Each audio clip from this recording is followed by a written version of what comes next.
तो ये आपका एज एन इलेक्टिव कोर्स होता है बेटा, जिसमें आप लर्न कर रहे होते हैं about data mining and data warehouse. तो हम पहले देखते हैं कि इस कोर्स का ब्रेकडाउन क्या है, देन फिर हम देखते हैं। अच्छा बेटा, ये जो टोटल क्रेडिट आवर्स है या जो कॉन्टेक्ट आवर्स है ना बेटा, ये यहाँ कम लिखे हुए हैं, हमें इससे ज़्यादा करने होता है, हमें एटलीस्ट 42 तक जाना है। तो वो हम देखेंगे किस तरह होंगे। जो हमारा बेटा वे होगा, फ्लो होगा हमारे इस कोर्स का, वो कुछ इस तरह है कि initially we have to know about the data warehousing, कि डाटा वेयर हाउसिंग होती क्या है, डाटा वेयर हाउसिंग और डेटाबेस में फ़र्क क्या है। ठीक है, डाटा वेयर हाउसेस के लिए रिक्वायरमेंट गैदरिंग क्या क्या फीचर्स होते हैं, और डाटा वेयर हाउस के लिए कौन कौन से कंपोनेंट्स बहुत ज़रूरी हैं, कि when you are going to make a data warehouse for any firm, तो what are the requirement gatherings for building a data warehouse. ठीक है, फिर हम देखेंगे कि डाटा वेयर हाउस के आर्किटेक्चर क्या है, मतलब किन किन पैराडाइम्स को फॉलो करते हुए आपका जो डाटा वेयर हाउस है वो बनता है।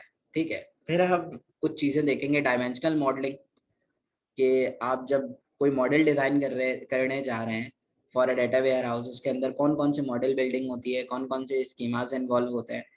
ठीक है, फिर देन हम किसी भी फिजिकल डेटाबेस डिज़ाइन को इम्प्लीमेंट करने की कोशिश करेंगे टुवर्ड्स डाटा वेयर हाउस। मतलब आपके पास एक डेटाबेस है, आप उसको किस तरह डाटा वेयर हाउस कहते हैं, मतलब कि किस पोजीशन पे जब आप पहुंच जाते हो तो आप उसको डाटा वेयर हाउस कहना शुरू करते हो, या क्या क्या एस्पेक्ट्स होते हैं इन योर डेटाबेस, तो आप उसको डाटा वेयर हाउस की तरफ लेके जाते हैं। देन फिर आपके पास डाटा वेयर हाउस के अंदर तीन चीज़ें बहुत इंपॉर्टेंट होते हैं, ईटीएल, एक्सट्रैक्ट, ट्रांसफॉर्मेशन और लोड जो होता है। ठीक है, वो तीनों स्ट्रेटजीज क्या हैं। देन फिर हम कोशिश करेंगे कि आप देखें कि किस तरह आपका जो डाटा वेयर हाउस है वो बिजनेस इंटेलिजेंस को हेल्प करता है। और आपके पास OLAP और OLTP क्या होती हैं। OLAP बेसिकली बेटा ऑनलाइन सर एनालिटिक्स प्लेटफॉर्म्स होते हैं। जी बेटा। सर ये बीआई जो है, बिजनेस इंटेलिजेंस, जी जी। ये सर हम टूल्स के थ्रू यूज़ करेंगे या सिर्फ पढ़ेंगे, यहाँ तो मतलब बेटा प्रैक्टिकल करेंगे या? यहाँ तो हम सिर्फ पढ़ेंगे। ठीक है, लेकिन इस कोर्स का एक और नाम आप अगर इंटरनेट पे सर्च करोगे तो business intelligence data warehousing के नाम से भी होता है। वो एक बिल्कुल कंप्लीट सेपरेट कोर्स है, उसको बिल्कुल ही अलग रखा जाता है। उसमें ठीक है फिर सर। आप वैसे सिर्फ कोर बीआई के बारे में पढ़ रहे होते हैं, जिसमें आप पावर बीआई, टेब्लो, इस यस तरह सर, के पावर टूल्स पे बीआई। काम करते हो। ठीक है, तो जो डाटा एनालिटिक्स की मैं बात कर रहा था, वो जो टूल्स हैं वो बीआई के यही हैं। टेब्लो है आपका, पावर बीआई है। ठीक है, इस तरह के जो टूल्स हैं वो आपको हेल्प आउट करते हैं towards applying business intelligence on your data set. ठीक है, अब आपके पास दो तरह के और ट्रांजैक्शंस होती हैं, OLAP प्रोसेसिंग होती है और OLTP प्रोसेसिंग होती है। ये हम देखेंगे इन डेप्थ कि क्या होता है, इनमें डिफरेंस क्या है और ये है क्या। ये जो बेटा 6 यूनिट्स हैं, जिनको हमने 6 यूनिट्स में ब्रेक किया, ये 7 में ब्रेक हो जाएंगे इन फ्यूचर, और ये हमारा पार्ट होंगे बेटा आपके डाटा वेयर हाउसिंग का। ठीक है, जब आप इन 6-7 यूनिट्स को अंडरस्टैंड कर लेंगे, then we have to move towards data mining concepts. ठीक है, तो फिर हम 7, 8, 9 और 10 भी हो सकता है, इसको हम इंक्रीज करेंगे towards your according to your credit hours. तो देन जो सेकंड पार्ट है इस कोर्स का वो है आपका डाटा माइनिंग। फिर हम उसको देखेंगे कि डाटा माइनिंग क्या होती है, क्योंकि बेटा डाटा को जिस तरह आप माइनिंग पढ़ते हैं ना कि कोल माइनिंग होती है, तो जिस तरह कोल माइनिंग का कॉन्सेप्ट है ना कि the masons were go towards a coal mine and then they dig a coal and then find out diamond or something useful in their mines। ठीक है, तो वो जो माइनिंग का कॉन्सेप्ट है ना, वो डाटा माइनिंग में भी वही माइनिंग का ही कॉन्सेप्ट है कि you have to mine a data and reach to that point what you get from that data. तो ये जो चीजें हैं बेटा, ये आप डाटा माइनिंग के अंदर देखेंगे, इसके यूजेस क्या हैं और इसका इंटर रिलेशनशिप क्या है डाटा वेयर हाउसिंग से। ये सारी चीजें जो है आप बेटा डाटा माइनिंग के अंदर अंडरस्टैंड करेंगे।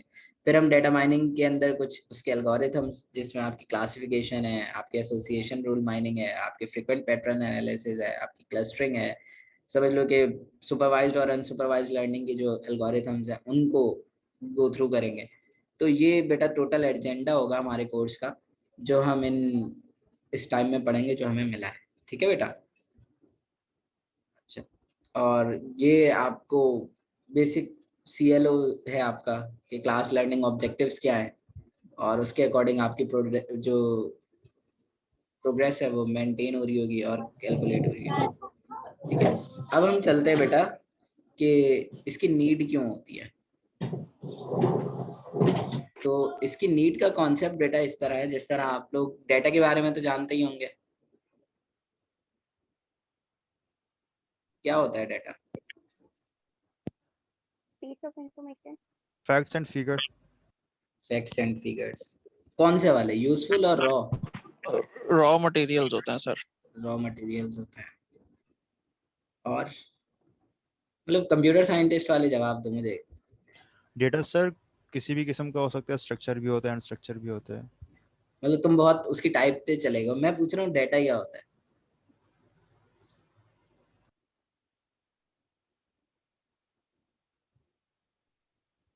सर कोई चीज जो सीक्वेंस में ना हो और डिस्ट्रीब्यूटेड हो और रॉ हो, सीक्वेंस में ना जिसको हो। यूज करके हमें कोई इंफॉर्मेशन बनानी हो, जिसको यूज करके कि वो कोई मीनिंगफुल चीज बन जाए, किसी इस्तेमाल में आ जाए।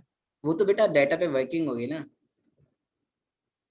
मैंने ये पूछा है, आपने कहा सीक्वेंस में होना जरूरी है, तो सीक्वेंस में होना जरूरी होता है या नहीं होता जरूरी। सर नहीं होता जरूरी। नहीं होता जरूरी, ठीक है चलो ये पॉइंट तो क्लियर है। और कोई, अरीवा आप क्या कह रही थी।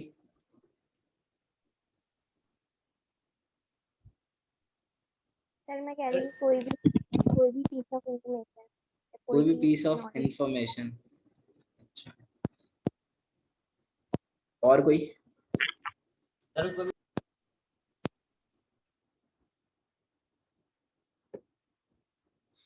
एप्लीकेशन पॉइंट ऑफ व्यू से किसी यूजर की इंफॉर्मेशन वो क्या कर रहा है, किसको फॉलो देखो कर रहा बेटा, है, किस चीज में देयर इज अ इंटरेस्टेड है। Great difference between data and information, ठीक है। तो आप लोग बार बार, मुझे होता है नॉर्मली, मैंने जब सेकंड फर्स्ट टाइम आप लोगों को पढ़ाया था तब भी मैंने ये बात बताई थी कि डाटा और इन्फॉर्मेशन में बहुत फर्क होता है। लेकिन नॉर्मली हम एज अ कंप्यूटर साइंटिस्ट हमें इतनी लत लगी होती है इन्फॉर्मेशन इन्फॉर्मेशन बोलने की कि हम डाटा की डेफिनेशन में भी इन्फॉर्मेशन बोलते थे। देखिए बेटा, आपके पास जो डाटा होता है ना, वो आपके पास। सर डेटा, जी बेटा बोलो बोलो श्री। सर डेटा मतलब वो ये बहुत सारी एक मालूमात उसमें से जो काम की चीज़ों को इन्फॉर्मेशन कहलाती है, बट जो कलेक्टिवली टर्म हम कहते हैं हाँ मतलब ओवरऑल इन्फॉर्मेशन, उसको हम डेटा बोलेंगे। उसमें हाँ रॉ भी होगी और यूजफुल बिल्कुल भी होगी। बिल्कुल बेटा, इसी तरह है। तो आपके पास जो डाटा होता है ना बेटा, वो आपके पास रॉ फैक्ट्स एंड फिगर्स होता है। इट मीन्स कि you have a facts and figures. कि आपने कोई लाइन पढ़ी, उसमें लिखा हुआ है कि ही अर्न्स 400। तो इससे क्या समझ में आता है, कौन बताएगा। हम 400 कमाते हैं सर ये। अच्छा, और कोई। वो 400 कमाता है। गुड, मतलब ट्रांसलेशन शुरू हो रही है, गुड। और बताए कोई। सर उसकी अर्निंग पता चली, जी बेटा, उसकी अर्निंग पता चली। उसकी अर्निंग पता चल रही है। और कोई। सर इसके सर अंदर कोई सवाल क्या था क्वांटिटी और उसकी सवाल सिर्फ बेटा, मैंने एक कैरेक्टर्स शो हो रहे हैं। स्टेटमेंट बोली है कि ही अर्न्स 400। 400 सर इसके अंदर कमाता है, मतलब क्वांटिटी और पैसे नहीं बताया कैरेक्टर्स आपने शो हो क्या रहे हैं हमारे कमाता है। पास। गुड। देखो बेटा, जो बेसिक चीज थी ना वो यूनिट था उसका। अगर मैं ये जिस तरह आप लोग मुझे कह रहे हैं ये 400 रुपए कमाता है, आप सब ने यही कहा ना 400 रुपए कमाता है, या वो 400 रुपए कमाता है, ऐसे ही बोला था ना। अगर ये स्टेटमेंट मैंने यूके में बोला होता तो क्या होता इसका जवाब, या तो यूएस में बोला 400 होता। 400 पाउंड समझते यूके वाले, बिल्कुल। और यूएस वाले डॉलर समझते हैं। तो इट्स मीन्स कि there is an ambiguity in that statement. वो एम्बिगिटी क्या थी कि मैंने 400 तो बोला और आप सबने अपनी कंट्री के हिसाब से उसे गेट कर लिया। लेकिन जब अभी मैंने कहा कि मैं अगर इस स्टेटमेंट को इन यूएस और यूके बोलता तो वो लोग उस तरह गेट करते। तो इट मीन्स कि there is no clarification in that statement. तो ये डाटा थी।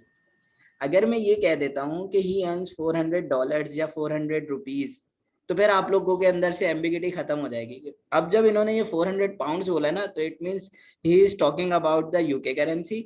और अगर डॉलर बोलता तो आप लोग फुली अंडरस्टैंड कर लेते कि he is talking about the US currency. और अगर रुपए बोलता तो you can clearly understand that I am talking about a Pakistani रुपी।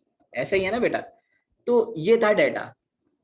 फिर जब इस पे आपने यूनिट ऐड कर दिया कि वेदर इट्स अ डॉलर और इट्स अ पाउंड और इट्स अ रुपी, मींस के पीकेआर, तो अब ये जो आपके पास डाटा था ना, ये बेटा इंफॉर्मेशन बन गया था। ठीक है। अब क्लियर हुआ पॉइंट जो मैं समझाने की कोशिश कर रहा हूँ आप लोगों को, या नहीं? जी सर। ठीक है, तो देन फिर हमने उस इंफॉर्मेशन से नॉलेज एक्सट्रैक्ट करना है कि वो जो नॉलेज है वो क्या है। जिस तरह आप लोग अभी अरीबा ने कहा था कि you are talking about someone's income, तो आपने ये गेट किया ना कि भाई आप उसके इनकम के बारे में बात कर रहे हैं, तो ये नॉलेज है, ठीक है। और फिर नॉलेज पे आप इंटेलिजेंस अप्लाई करते हैं कि हाउ का जो आंसर है कि वो किस तरह गेट करता है, तो वो सारी चीजें जो है वो आपकी इंटेलिजेंस में आ जाती हैं। तो बेटा ये जो नॉलेज और इंटेलिजेंस है ना, it will gives you a power, power of thinking, power of understanding, power of getting some idea और power of getting some statement. ये सारी चीजें होती हैं। क्लियर हुआ कि डाटा क्या है, इन्फॉर्मेशन क्या है, नॉलेज क्या है, और वो पावर कैसे बना? ठीक है, तो आप अगर इसको और इन अभी इसी डायग्राम को, ये जो पिरामिड है, इसको अगर मैं इन टेक्सचुअल फॉर्म रिप्रेजेंट करूं तो बेटा ये बात की थी हमने कि data is defined as a numerical or other facts represented or recorded in the form of suitable for processing by computer. कि इस ऐसी फॉर्म में लेके आना आपके डाटा को into numerical or other facts जिनको आप रिकॉर्ड कर सकें किसी भी सुटेबल फॉर्मेट के अंदर, whether it's an Excel sheet or it's a CSV format or your text file, तो उसको प्रोसेस करवाया जा सके कंप्यूटर से। तो ये आपका सर क्या अब होता है आपकी बेटा? वॉइस ये डाटा होता है। जी बेटा। सर आपकी वॉइस बहुत कट रही है। अच्छा बेटा, सबको ऐसे कटी हुई आवाज समझ में आई है या सिर्फ इनको ही इशू आया है? जी सर आपकी वॉइस सब मुझे ठीक नहीं आ सर रही है, सही बाकी आ रही है। किसी का नहीं सही पता। आ रही है? सर सही सही आ आ रही है रही है। सर। सही है बेटा, ये फिर उनकी तरफ कनेक्टिविटी इशू है। तो देन हम बेटा इंफॉर्मेशन की तरफ जाते हैं। तो ओके हम कहते हैं कि information is process data that is meaningful. तो बेटा वही बात हुई कि आपके पास जो मीनिंगफुल फैक्ट्स हैं, फैक्ट्स एंड फिगर्स हैं, जिस तरह अभी हमने क्लियरिफाई कर लिया है कि you have had a dollar there or a pound sign there or a pk sign there, pkr sign there, तो then it means you have clearly defined your data। तो हम कहते हैं कि जो मीनिंगफुल प्रोसेस डाटा होता है ना, वो आपकी इंफॉर्मेशन कहलाती है। तो डाटा हैज बीन प्रोसेस्ड, और फॉर एग्जांपल आप क्या करते हैं बेटा, उसको ग्रुपिंग फॉर्म में रख देते हैं normally by computer to give it a meaning और make it an interpretable. Interpretable का मतलब होता है कि you have to extract something from that information और फ्रॉम दैट स्टेटमेंट। ठीक है, नॉलेज क्या है बेटा? Knowledge is an application of information and data. कि आप एप्लीकेशन और इंफॉर्मेशन और डाटा को यूज करते हुए क्या बिल्ड करने जा रहे हैं, तो दैट इज योर नॉलेज। एक छोटी सी एग्जांपल है, उसको देखते हैं। देखें, जैसे अभी मैंने एक स्टेटमेंट दिया था, वैसा ही कुछ स्टेटमेंट आ रहा है। The number 40,000 is a piece of data as is the name Iqbal Ahmed without anything else to help us. These two items of data are meaningless. अब क्या हुआ बेटा? अब आप यहाँ अगर देख रहे हैं इस कॉन्टेक्स्ट को, ये जो लाइन लिखी है, जो मैंने बात पूछी थी कि सीक्वेंस में होना जरूरी है, तो आप लोगों ने कहा था नहीं, तो बिल्कुल ऐसा ही था कि नहीं होती जरूरी। तो आप इस डाटा को अगर देखें तो क्या कुछ समझ में आ रहा है? मतलब जो मैंने अभी बात पढ़ी, तो कुछ अंडरस्टैंड हुआ? कुछ भी अंडरस्टैंड नहीं हुआ होगा कि भाई ये जो लाइन है, the number 40,000 is a piece of data as in the name Iqbal Ahmed, ये डाटा है यहाँ तक। ठीक है, तो क्या कुछ समझ आया इस लाइन को पढ़ के? नहीं, लेकिन ये डाटा तो है ना बेटा। इसी तरह अब जब हम इस डाटा को, इस लाइन को in terms of information convert करते हैं, तो देखो बेटा कैसे कहेंगे इसी बात को। ये जो ऊपर लिखी हुई लाइन है, इसको कहेंगे कैसे? If we know say that Iqbal Ahmad is a teacher and $40,000 is a teacher salary. अब देखो यहाँ आपने उस डाटा को दो पीसेस में तोड़ दिया कि you can say that Iqbal Ahmad is a teacher. आपने अभी इसका नहीं कहा कि ये इसकी सैलरी है, आपने जर्नल एक बात की कि and $40,000 is a teacher salary. तो आपने अब दो स्टेटमेंट्स बना दिए फ्रॉम योर डाटा। ठीक है बेटा, अब आपने इसको जोड़ा कैसे? The data is giving meaning और कॉन्टेक्स्ट। अब यहाँ पे बेटा उस स्टेटमेंट ने कुछ ना कुछ मीनिंग देना शुरू कर दी, उस कॉन्टेक्स्ट से आप कुछ ना कुछ गेट कर रहे हैं। क्या दो चीजें गेट कर रहे हो बेटा? आप गेट कर रहे हो कि Iqbal Ahmad is a teacher. It means there is a clarification from the above line that Iqbal Ahmad is a teacher. ठीक है, and then you say that 40,000 is a teacher salary. तो there is a scale which is set to $40,000 for the teacher salary. अब ये उसके अंदर से जो फालतू चीजें थी आपके डाटा से, वो जो है वो खत्म हो गई हैं। ठीक है, तो अब आपको समहाउ कुछ ना कुछ अंडरस्टैंड कर रहे हो। देन फिर जब आप इसको बेटा नॉलेज में कन्वर्ट करते हो, तो वो कैसे करते हैं, आप इंफॉर्मेशन से नॉलेज को बिल्ड करते हो हमेशा। ऐसे ही होता है ना बेटा कि इफ यू डोंट अंडरस्टैंड और नो एनीथिंग अबाउट समथिंग, तो you don't make a perception from that point. तो उसके लिए क्या जरूरी है, उसके लिए आपके पास इंफॉर्मेशन का होना जरूरी है। मींस कि अगर मैं आपको ये कोर्स पढ़ा रहा हूँ डेटा वेयर हाउसिंग और डेटा माइनिंग का, जो सबसे बेसिक चीज है ना बेटा, कि मुझे क्या पता होना चाहिए, आई हैव एटलीस्ट इतना पता होना चाहिए कि मैं ये कोर्स पढ़ा सकूं regarding data warehouse and data mining. क्योंकि ऑल एस्पेक्ट्स तो कोई भी कैरी नहीं कर सकता ना, सारी की सारी इन्फॉर्मेशन तो किसी के पास भी नहीं आ सकती एकदम।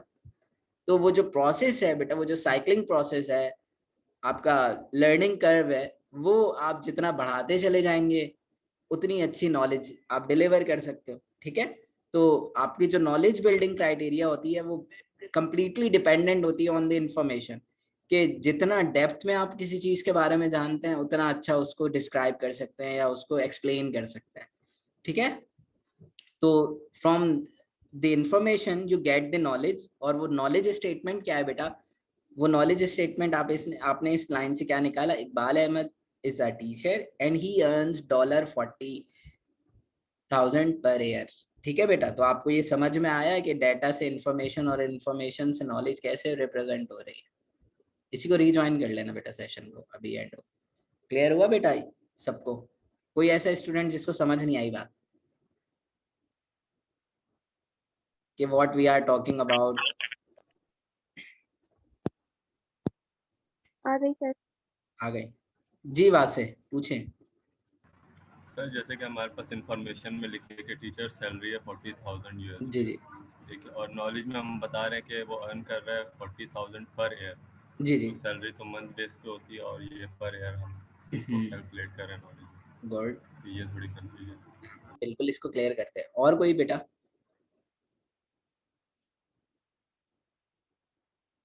सर ये टीचर का जो वर्ड है ये तो हमारे डेटा का हिस्सा नहीं था, लेकिन इंफॉर्मेशन में ये फिर भी कैसे आ गया?